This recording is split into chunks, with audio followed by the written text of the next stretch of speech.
Първо бих искал да ви благодаря за това, че ни уважихте и приехте нашата покана да се включите в това леко екстремно събитие, което сме ни подготвили днес. Future Tracks се казва компанията, която основахме и която е избрана да бъде представител на Фотон за България. Накратко за Фотон. Фотон е един от водещите китайски производители, много голяма компания, основана през 1996 година. Към днешна дата са произвели и продали 11 милиона превозни средства, разбира се, изцяло в лекотоварната гама N1, NB и N3.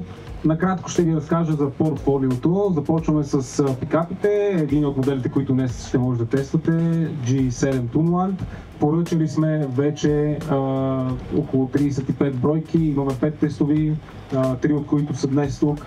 Много така компактна машина в сегмента на пикапите, P3 сегмента, здрава, надежна, може да носи до 1 тон с мощност от 160 колски сили, бързи, бавни предавки, блокажи на диференциалите, отзад разбира се с механично зацепване и това му дава така възможността да минава през много пресечен терен. Днес сами ще може да се убедите в това.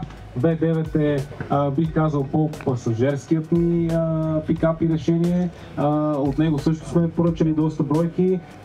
Аз го тествам в Китай. Основната разлика с G7 е, че е много по-комфортен, че е с независимо качване. Разбира се, има една идея по-малка товароносимост, но мисията му е коренно различна. Обема на товарния отсек е по-голям. И така много разчитаме, че този пикап би покрил хоби сегмента, като например пикапа, който сме оборудвали отзад с къмпинг оборудване и всякакви такива приложения, които да са в част от приложение. След края на официалната част на събитието вече е време да видим какво се случва и защо по дяволите ни набълбука с тия китайски джипове. Сакто, разкажи ми защо е павка тия фотони.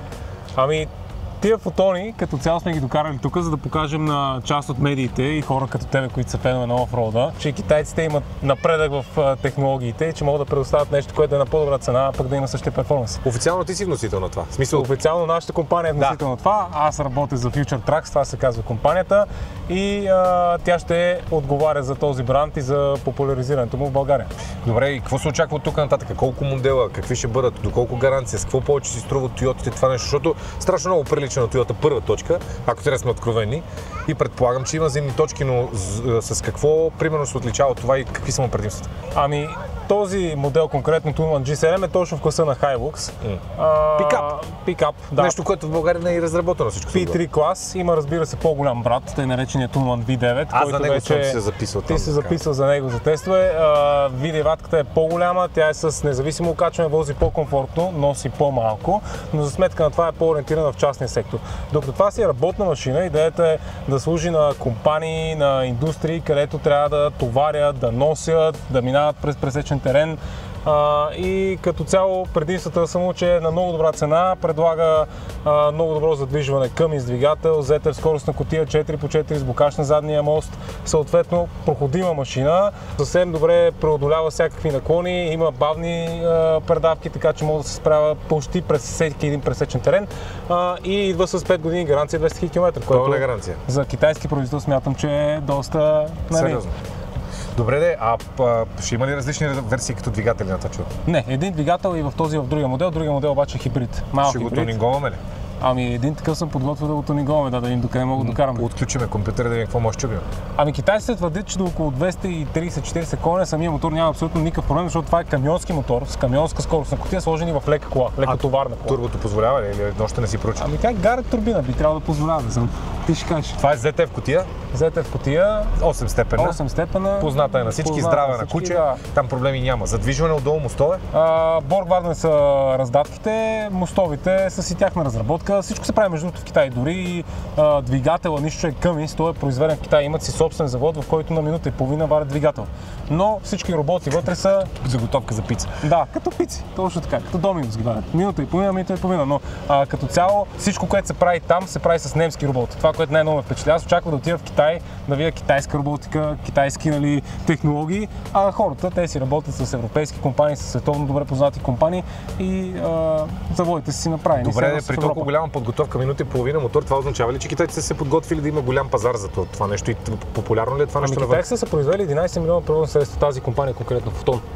Добре, това значи, че вие ще имате и сервизна база, която да ги поддържате, ще си предлагате пълна сервизна. Точно така. Нашата компания има 3 точки в България, София, Варна и Бургас, и в момента ще започнем преговори с компании, които имат интерес да ги вкарват, дилъри, които са дистрибутори на други марки, и това да бъде нова марка в тяхното портфолио, 4x4 автомобил, който да става за работа N1 категория, и идеята ни е до 10 точки в страната да имаме, така че като се тегли един радиус, не повече от 70-80 км, да може да намериш дилър. Да го покриете, да имате къде да се престаткаме.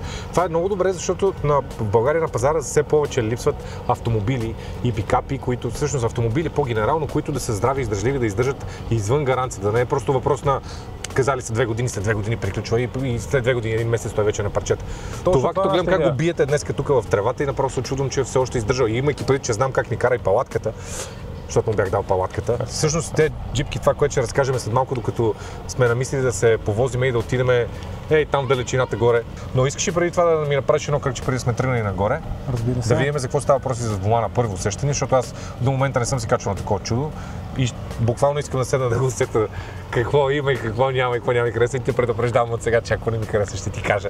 Аз точно това се надявам. Ти за това си ме викнал. Ти знаеш, че аз съм супер критичен и щом съм застанал за този продукт и го тествам по този начин. Значи, моята цел е да го щупя, не ме разбира погрешно. Аз се опитвам цял ден да го щупя това нещо и то не поддава, но смятам, че по-нагоре има места, където вече мога да се справим с тази задача. Ще видим дали потона ще издържи. Преди това и после ще отидем. Изглежда между другото добре, доста. Има копченца. Да, бе, гледай, забелязваш. Има и тъч, има и пластмаска. Има и пластмаска с имитация, обаче на карбонче. Има и количка. Виж сега. Най-важното е да се гонят килограми, брат, нали знаеш? Колко му е стартовата цена на това чудо? Има и шибидак. Ами в най-ниското ниво на оборудване, ръчната скорост на кутия започва на малко под 70 000 лева. Стига, бе. Това е добре. Еко и спорт чак има. Това спорт за какво е? Тия готова променят работа на кутията. Еко включва малко по-рано, на спорт седи малко повече предавките, но на мен най-много ми харесва на нормалния режим. Все пак това е дизел двигател. Има подгрев чак, има лява, дясна зона, има за климатика. Като цяло за работен джип. За работен джип, дето започва от 60 и там колко 8000 лева ли? 67? 69 е ръчната скорост на кутия, да, в най-ниското ниво на оборудване. Тази конкретно в момента спецификация, която караме, тя с ролбари, с електрически штори, с всичко е на 80, на 300. А тук си има някакво търсенце. На спускане ли има? Имаш ли поне представа за просвета? 210. 210. Да. Най-хубавото е, че има асистент за спускане, т.е. те такива като мен, които не могат да карат много офроуд. Може да си го пуснеш сам и без да натискаш спирачката, той сам си. Нямам нищо не натискам в момента. И какво? Аматьор офроудър вече не е аматьор офроудър. Виж, карам като про, като тебе карам. Като мене. Цял живот съм карал, не съм патрули. Аз просто съм хоби такова. Аз даже тия последните години не сме снимали в гората, как ходим и караме. Те хората са се гледали клипове преди 5 години, сега ще кажат какво каза, като може да се разхожда по полямите. Гледай, този флаг как ще ни направи трасето по-трудно. Чакай, ти... Не, Павка не е оттам. Не. Айде, вземи този флаг. Чакай. Това ще го снимаме. Не се пуска така и в никакъв случай. Ти си назад. Много съм нагъл. Не, ти си истински аматьор офроудър. Аз съм много нагъл. Китките, зета, 4x4, то не пусна. И това с какви гуми цялото става? Тази работа. Между другото, гумите са много добри. Знам. И са такива смесени, което означава, че за всички видове терени стават и не са безкрайно шумни. Но назадно не можахме да го качим на бързо. И ти минай не през отъпканото. Класически Павел Левтеров. Не знам, ама ти надра машината поне на 6 места до тук. Няма проблеми. Иначе става и за дрифт количка. Сега сме вече назад. Сега си мина назад. Ма гледай, че няма троп, няма луп вътре там. За цял ден тормоз. Очаквам. Има дълбоко. Искам вкъщи. Любимият епизод на Павел Левтеров е когато се прибихме с патрула. Това не е нормално. Искам вкъщи. Няма да връща.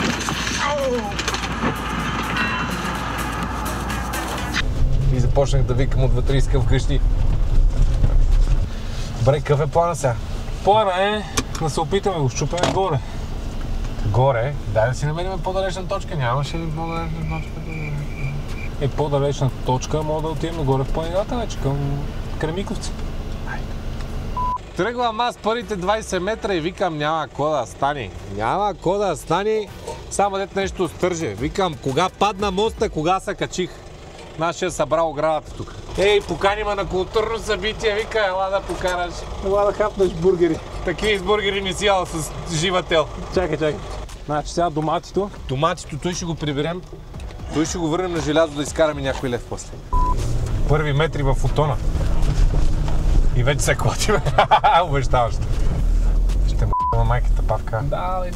Павка, жал ми е. Давай, човек. Давай да видим дали беше тука. Дай ме мерак да видим дали шортката работи още. Мане, да драг в водо. Чисто новия чип. Павка! Мраза ви всичките трошачи такива. Що сте такива вандали, бе? Ме карате тук да злобея по джипа.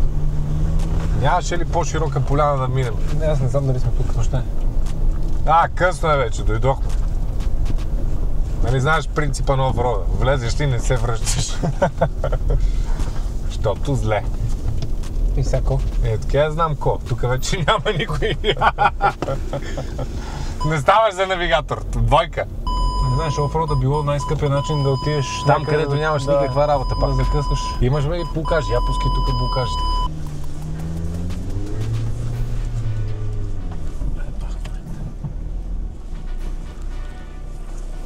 Къде дойдах? И тука не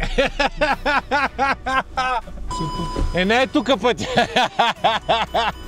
Павка, разкажи ми малко повече сега за опциите за извън шосейно каране на този джип. Какво мога да направим по него? Да, какво мога да се случи по него реално. Виждам, че тук си има нормалните неща, т.е. 4x4, бавни, бързи. Вътре ми е много Audi Volkswagen цялата работа. В интерес на истината не е лошо, копчета са простички и са от този тип, дето са от 100 години, т.е. не е нещо, което ще се щупи. Сега виждам, че под това се крият чисто Volkswagen копчета. От тук, от посредата централната конзола, пак е направена в Audi стил. Всичко си е сдържано някакси. То карбон ми идва в повече в интерес на истината. Новите няма да дойдат с този интерес. Да, надявам се. Поне това, което виждаме по снимките. Седалките наистина са удобни. Аз мислех, че е някакъв мит това, защото ти ме викаше миналия път комфорт, са седалките комфортни сам. Си викам, няма как да е комфортно това. Обаче истината, че са си окей, наистина. Това не знам надълго как ще ама изглежда иначе адекватно. А като офроуд пакети, какво се предлага за него? Има повдигане отпред и отзад на окачването, което се прави. Между другото, може би това е пътя, който трябва да пробваме. То нямаме много избор, така че минаваме тук. Има повдигане, което може да се направи. Има всякакъв тип брони, лебедки, оптични тунинги. Единственото, което сме оставили на тебе, ти да измислиш как ще тунинговаме мотора. Тунинговането на мотора трябва да се изключваме първо на софтуера и да направим, съответно, трябва да се предлагат китове за тази турбина с този мотор. Трябва да има готов пресет някакъв, който си идва или от Cummins, или съответно от някой, който произвежда в Китай такъв мотор. Не може да е в една разработка почти 100%. Така че това не мисля, че ще е проблем. Като цяло това не е пикап или джип, който да е направен изцяло за офроуд, състезателни и такива предизвикателства. Това си е работна машина, която трябва да товари, но има потенциал, да. Има потенциал, има едни турци, които много ги тунинговат, вече те ги повдигат адски много, слагат ония готините окачвания. Да, ама те прекалено високо окачване разбалансира и центъра на тежестта и те стават нестабилни, така че предполагам, че си ще сметнат от завода, що ме точно толкова висок. Той въобще не е малко висок. Аз се очудвам, че е само 220 мм просветър. Ти казал 9, ама той е реално 220 мм, за както го погледна този джип си, ми изглежда по-скоро към 24-26 см. Така че, не знам. В смисъл окей, и гуми едни, както се вижда, по-подходящи. Дясно? Да. Окей. И гумени подходящи с тия бокачета, виж, че си се катерка, смисъл, има си някакъв такова нормален в него потенциал да можеш да си караш. Не, като тракция, за мен лично ние го карахме в едни калеща, като тракцията му е добра. Единствено, че е дълъг. Сега ако трябва да го подготвиш наистина за хоби, както бях подготвил жълтия с твоята палатка, бих му сложил тия по-скосените брони бих го повдигнал, наистина бих му сложил по-хубаво качване, защото си друса. Те ресори, нали, те нямат такъв те ход. са предразположени към товарене, павче, не съответно към това. Тук идва и логиката на това да си направиш по твой вкус, нали, да си смениш окачването, а заводски да си излезе както си е масовото предназначение. Товари. Точно така. Мене лично това, което ме впечатли най-много е, че когато му правихме последния тест от Кремиковски манастир през цялата планина, като пак сме надясно, през цялата планина до тук излезнах, буквално само на черен път. Около час и половина преход, като цяло никъде не опря и през коловози, и беше кално на места, никъде не закъсахме, така че като стоко нагоре. На кое горе? Наляво. Добре. Не, ускорява си добре. То е лекичко. Да, бе, котията му адекватна тук, виж колко окей се усеща тук в черния път. На шосето адекватен ли е по същия начин? Да, между другото на асфалт се държи по-добре, отколкото на оффроуд. Тук не сме ли по пътеката надясно? Можеш и от тук да мислиш, не съм ходил, но не. По-добре от там. Да се кара по стандартния път. Да, стига сме обърквали пътеки. Дай да ходим да видим тук какво може да се счупи. За сега сме на 4 по 4, 50 предавки. Тук не съм минал никога, брат, често ти казвам. Ами то може и да не може да минем. Сега ще разберем съвсем скоро. Тук мога да обърнем по таван. Тук ако не паднем няма да е. Добре си. А не бе! Аз професионалист ли съм или на петела това? Кой бре? Че съм.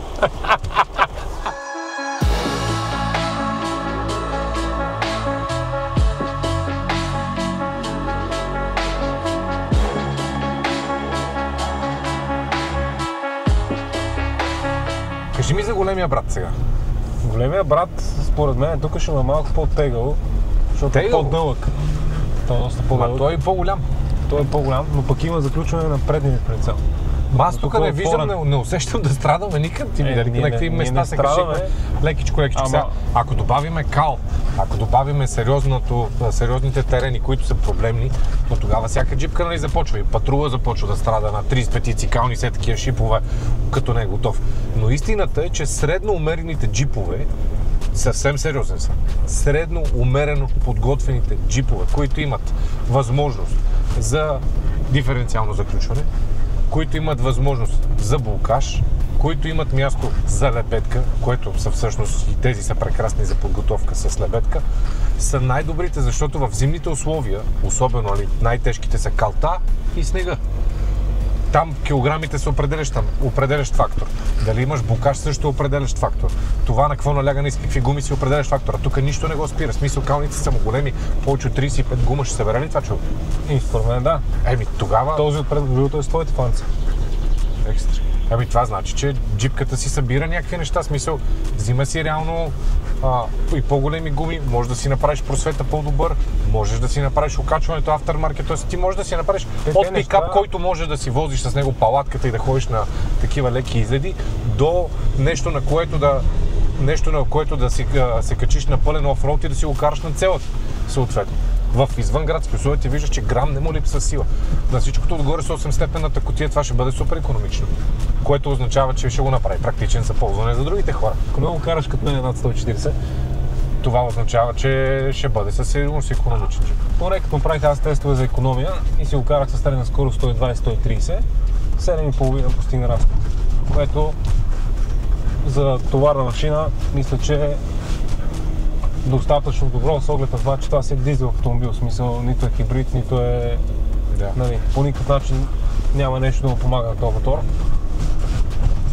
Според мен лично в общия план джипа ще бъде окей, защото не е натоварващ, защото е достъпен на цена, защото е икономичен и защото е нещо, което на пазара липсва като звено.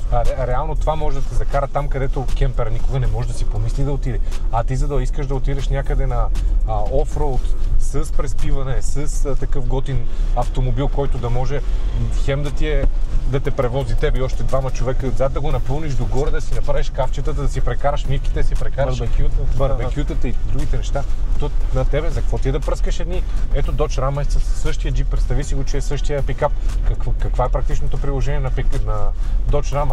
Харчи 35 на 100. И Dodge Ram е с много по-голям мотор, човек. Поддръжката му е огромна, скъпа и така нататък. това нещо ще е 1100 пъти точно по-практично, примерно от същата кола, която... като лека кола. Това ще е обслужване. Нещо му е като на Рено или на Дача. Това е идеята. Ние с това се опитваме да ти го кажа, че имаш супер практична кола, може да се трансформираш на каквото искаш, на офроудър, на кемпер, на каравана, на пикап, да си го ползваш. Хората още просто не са свикнали в България да ползват пикапите като пикапи. Ти си виждал в Штатите тия караваните настрой, които ги сипват отзад в коша и ги връзват с колани. Да. Какво мислиш за тази концепция? Тази концепция не е много бекет. Концепцията за си разтоварваш караваните такива много са ангажиращи, защото те качват страшно много маса, забавят автомобила, ако е на този конкретен автомобил, много ще го забавят. Тук не мога да минеш. Кой? Да, от тук не мога да минеш с каравана. Точно така. Ти не забравяй, че палатката я сгъваш почти до нула. Тя има 20 см стърчане на аз твоите прекарах през такъв маршрут и нямаше абсолютно никакъв проблем. Гад, мръсна. Знаех сега, че си ми карал колата по чукарите, това палатката по чукарите, то си личи. По сравнение с патрулите и с другите неща, които вече се усещат като стари автомобили, ние не можем да намираме части все повече за тия автомобили. За цената на това, което ще платиш за това и един патрул да му сложиш само М57 и да го догодиш на окачване и на скорост на кутия да може да отговаря и да се качва и да ти е поне комфортно вътре. Не говоря дори за климатик. Говоря просто да се предвижиш нормално с него. Ти знаеш, че един патрул струва 50-60 хиляди лева, си го направиш вече. Няма такова нещо като ефтина, нали, стара джипка. А ти имаш ли нужда от такава мощност? Не, реално нямаш, за но... разходки, например, не за това, за което се прави за офроуда. За офроуда винаги мощността не е да се подценява, защото на много места зимно-лятно време си ти трябва, но реално на мене в момента за ежедневно каране и за леки разходки не ми е необходимо. Тук ще е много яко, ако спреш. Ето, това ще го, затова го качвам, не знам.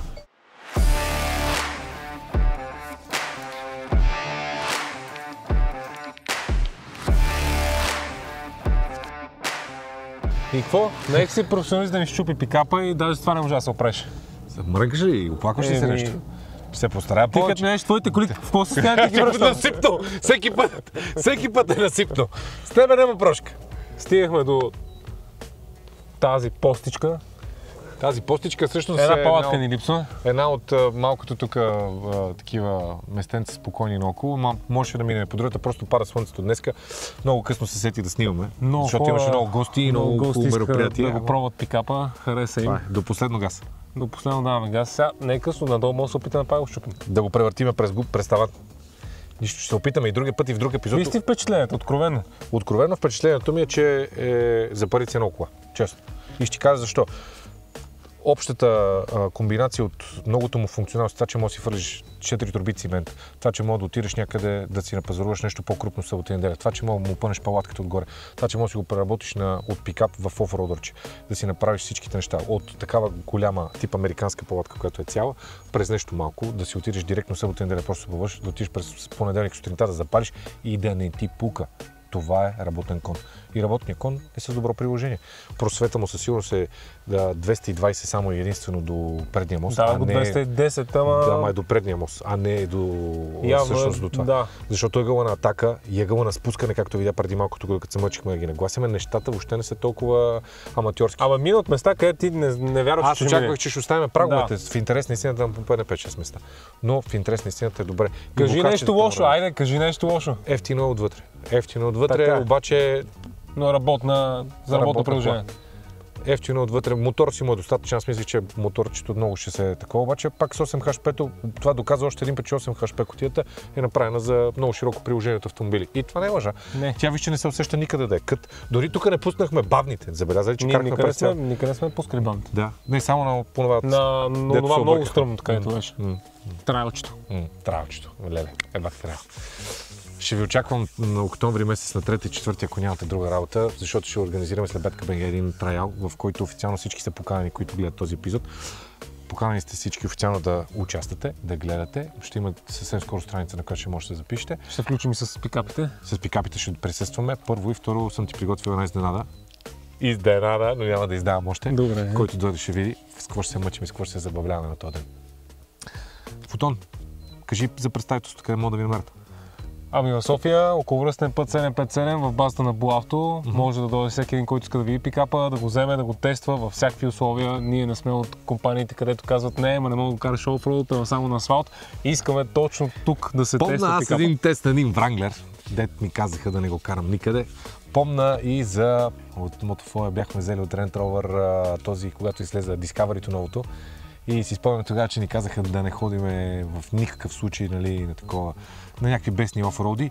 И в същия момент в петък ми подават ключовете от него и ми казват, бързат за коледно парти. Хората ми казват, аз сега, то джип няма зимни гуми, къде дават го събота неделя да вали сняг. И то наистина валеше много голям сняг и ние наистина отивахме на много голямо приключение, но те ми дават ключовете и това е Land Rover, няма как да закъсаш.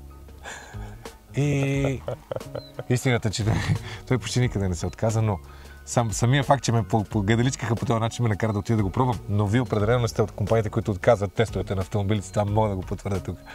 Никъде не измрънка за дървета, за това, че ще опре някъде или нещо ще стане. Само беше, ще минем тук, ще минем. Карай!